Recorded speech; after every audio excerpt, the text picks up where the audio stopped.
تکبیرات تشریک چې موږ عموما په لوی اختر کې وایو تکبیرات تشریک دا دي الله اکبر الله اکبر لا اله الا الله والله اکبر الله اکبر ولله الحمد. دا جکبر د سهار څخه شروع کیږي بیا د اختر د څلورمې ورځې تر مازدیګره پورې په دریو لمانځو کې دا ویل کیږي.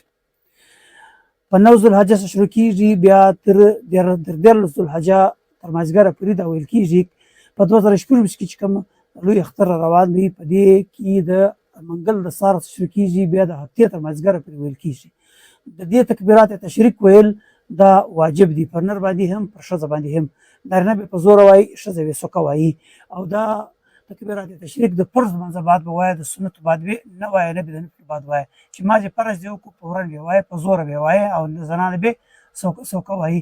که چیرې داسې وړو چې یو انسان فرض لمونځ یې وکړي د فرض لمانځه بعده دی ویرېسلو که دی ولاړ سوی نه ولو د ولاړ څخه مخکې د تکبیرات تشریک دی ووایي په زوره.